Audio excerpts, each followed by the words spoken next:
Bismillahirrahmanirrahim. Assalamualaikum warahmatullahi wabarakatuh. Saya Ahmad Irfan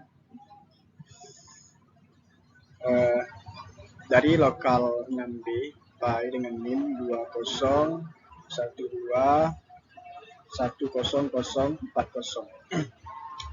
Saya akan menjelaskan tentang lapas dari Sirah At-Taklifah. Ada dua, yakni amar nahi. Di sini kita akan membahas yang amar, pengertian amar, dan penunjukan dan tuntutan al-amar. Pengertian al-amar ini, teman-teman, yaitu pertama merupakan lawan kata dari nahi. Itu asal katanya berasal dari bahasa Arab. Bentuk masdar dari kalimat amaro ya'muru amron, yang berarti perintah. Sedangkan secara istilah itu dijelaskan di dalam kitab Al-Lumah Ya'lam annal amro qaulun yastadda'i bihil fi'lu mimman huwa dunahu. Ketahuilah bahwasanya amar atau perintah itu adalah ucapan yang menuntut adanya pekerjaan untuk orang yang lebih rendah derajatnya. Jelaskan dalam kitab itu, di antara ulama Syafi'iyah ada yang berpendapat dengan tambahan secara wajib. Adapun pekerjaan yang tidak termasuk ucapan adalah amar secara majas, tapi ada yang berpendapat bahwa itu bukan majas. Atau dalam istilah lain bahwa al-amar adalah suatu lapas yang dipergunakan oleh derajat yang lebih tinggi, yaitu Allah, untuk meminta bawahannya, yaitu hamba-hambanya, untuk melakukan sesuatu pekerjaan yang tidak boleh ditolak. Ini, teman-teman. Jika itu perintah itu melalui atasan ke bawahannya, itu namanya mutlak perintah atau amar. Seperti dari atasan, contoh kayak dosen ke mahasiswa, nah, dari atas ke bawahnya itu disebut perintah.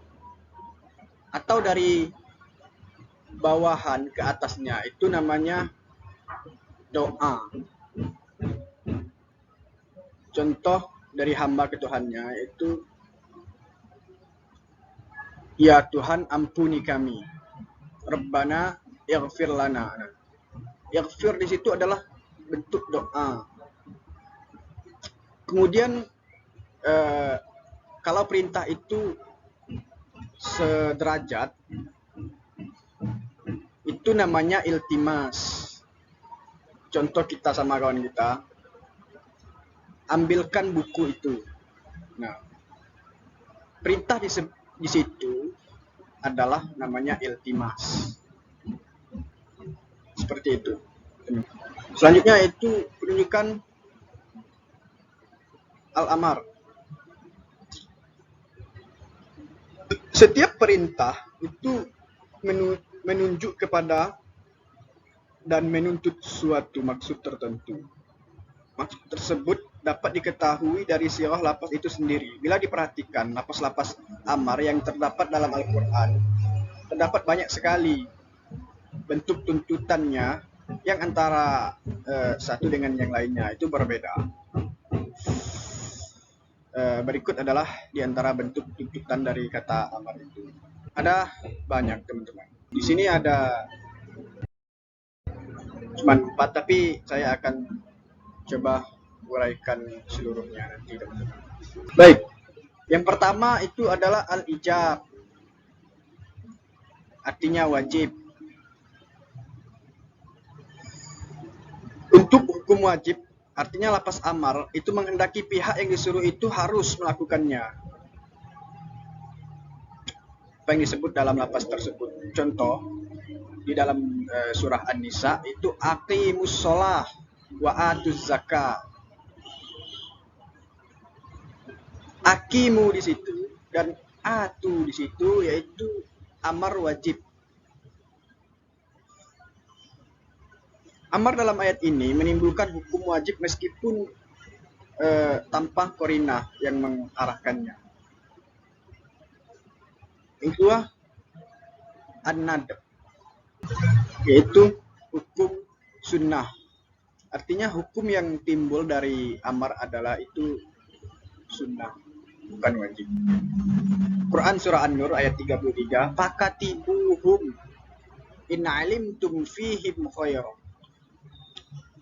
Lapas katibu pada ayat itu mengandung makna kemerdekaan dengan pembayaran cicilan yang disuruh dalam ayat tersebut menimbulkan hukum sunnah. Sehingga apabila orang yang menganggap itu tidak perlu, maka tidak ada ancaman atau tidak ada hukuman. Ketiga, ada irsyad, yaitu bersifat untuk mendidik. Quran surah Al-Baqarah, wastashhidu syahidaini min rijalikum. Dalam ayat ini Allah mendidik umatnya untuk mendatangkan 2 saksi pada saat berlangsung transaksi utang piutang untuk kemaslahatan mereka. Ada yang selanjutnya yaitu ibaha, yaitu suruhan dalam ayat ini tidak mengandung untuk tuntutan apa-apa terhadap orang yang menerima amal, sehingga tidak ada sanksi berupa hukuman maupun janji pahala. Contoh, kulu washrobu min rizkillah, makan minumlah kamu dari rezeki Allah. Nah, perintah di situ tidak mengandung al-ibaha, tidak ada dijanjikan sesuatu pun. Yaitu selanjutnya ada at-ta'dib, itu disebut juga adab, termasuk dalam an-nab, tapi bukan lebih khusus darinya. Ta'dib dimaksudkan untuk istilah akhlak setiap ta'dib adalah an-nad, tapi bukan setiap nad adalah ta'dib. Seperti sabda Nabi, ya ulam, samillaha wa kulli biyaminika wa kullu mimma yalika. Dan selanjutnya ada tahdid. Tahdid ini untuk menakut-nakuti. Meskipun dalam ayat ini digunakan sirah amar, namun tidak mengandung tuntutan apa-apa. Bedanya dengan ibaha di atas adalah dalam bentuk tahdid disebutkan janji yang tidak enak. Kul tamatta'u fa inna masirakum ilan nar. Nah, itu tamatta'u di situ adalah tahdid untuk menakuti. Yang selanjutnya adalah al-imtinan, untuk merangsang keinginan. Contoh surah Al-An'am, kulu mimma razaqakumullah. Meskipun imtinan ini sama dengan ibaha dari segi tidak mengandung tuntutan, namun di antara keduanya ada perbedaan pada ibaha. Ibaha hanya semata izin untuk berbuat, sedangkan imtinan ini adalah ada korenah yang berupa kebutuhan kita padanya. Ada al-ikram, itu untuk memuliakan. Contoh, udkhuluha bisalamin aminina. Dan yang 9 itu at-taskhir, yang arti untuk menghinakan. Surah Al-Baqarah, kunu kirdatan khasiin. Walaupun ayat ini digunakan amar, namun tidak mengandung arti tuntutan untuk mungkin Allah menuntut orang itu menjadi kera. At-ta'jiz, yaitu untuk menyatakan ketidakmampuan seseorang. Contoh, wa in kuntum fi raibim mimma nazzalna ala abina fa'tu bi suratin min mithli. Nah, fa'tu di situ perintah.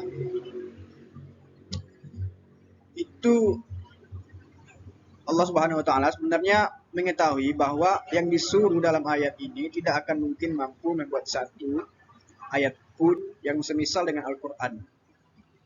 Namun Allah Subhanahu wa taala itu menyuruh. Al-ihanah, yaitu untuk mengejek. Contoh, zuk innaka antal azizul karim.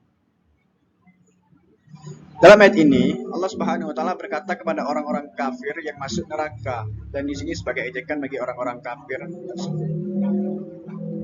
Dan yang ke-12 itu at-taswiyah, untuk menyamakan pengertian antara yang berbuat dengan tidak berbuat. Fasbiru aula tasbiru sawa'un alaikum. Amar dalam ayat ini untuk bukan menyuruh mereka untuk bersabar, tapi menyatakan bahwa apakah mereka akan bersabar atau tidak adalah sama bagi mereka. Dan yang ke-13 itu doa. Contoh, Rabbana atina fid dunya hasanah wa fil akhirati hasanah wa qina adzabannar. Atina dan wakina di situ amar yang diucapkan oleh seorang hamba kepada Tuhannya tentu tidak dapat dikatakan amar yang hakikatnya. Oleh karena itu amar di sini berarti permohonan. Yang ke-14 itu tamanni, yang berarti mengangankan sesuatu yang tidak akan terjadi. Contoh dalam syair Arab, ala ayyuhal lailut tawil ala injili bisubuhin wa ma al isbahu minka bi amsal. Menyuruh malam segera berganti dengan pagi. Bagaimana tersebut dalam permintaan penyair itu tidak dapat dianggap sebagai suruhan suatu amar. Selain itu tidak dapat dijadikan sebagai suruhan, juga tidak mungkin dapat terwujud. Dan yang ke-15 at-takwin adalah dalam arti penciptaan. Contoh kun fayakun. Kun di situ pada amar dalam ayat ini untuk diarahkan kepada alam. Tentu bukan berarti Allah menyuruh alam ini untuk jadi sekaligus, tapi melalui proses penciptaannya, penciptaan alam yang sesuai dengan hukum alam. Dan yang terakhir itu at-takhyir. Amar dalam hadis ini menyuruh untuk berbuat apa yang diinginkannya. Itu sabda Nabi, "Idza lam tastahi fasna ma syi'ta." Nah, di situ berbuat adalah bukan suruhan dalam arti suruhan yang sebenarnya, tetapi memberi pilihan untuk berbuat. Demikianlah tuntutan al-amar. Yang selanjutnya, makna-makna dari sirah yang telah saya sebutkan tadi, ada 16 tadi, itu dikenal di dalam kalangan ahli bahasa Arab. Pada dasarnya tidak memiliki perintah sepanjang tidak ada indikasi yang menunjukkan perintah, dan konsekuensinya akan diperoleh jika tidak melaksanakan perintah tersebut. Oleh karenanya, para ulama usul berpendapat dalam menanggapi penggunaan makna ini dalam sirah amar. Pertama, yaitu seluruh makna sirah ini adalah mustarak lafzi, ambiguitas lafaz antara wajib, sunnah, dan mubah. Dan yang kedua, seluruh makna sirah ini adalah mustarak maknawi, ambiguitas makna, ada makna ganda antara wajib, sunnah, dan mubah. Yang ketiga, seluruh makna sirah ini adalah mustarak lafzi, antara wajib dan sunnah saja. Dan yang keempat, seluruh makna sirah dalam mustarak maknawi antara wajib dan sunnah. Dan yang kelima, sirah amar pada hakikatnya adalah sunnah. Dan yang keenam, sirah amar pada hakikatnya adalah wajib. Mengenai hal ini, jumhur ulama berpendapat bahwa amar menunjukkan secara hakikat maknanya adalah wajib. Makna ini berubah ke makna yang lain jika ada indikasi atau ada korenah yang menunjukkan makna selain wajib. Selama tidak ada indikasi makna lain, maka pada dasarnya seluruh sirah amar itu maknanya lil wujub.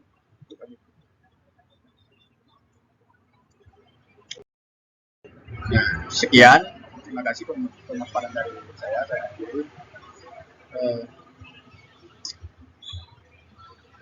Wassalamualaikum warahmatullahi wabarakatuh.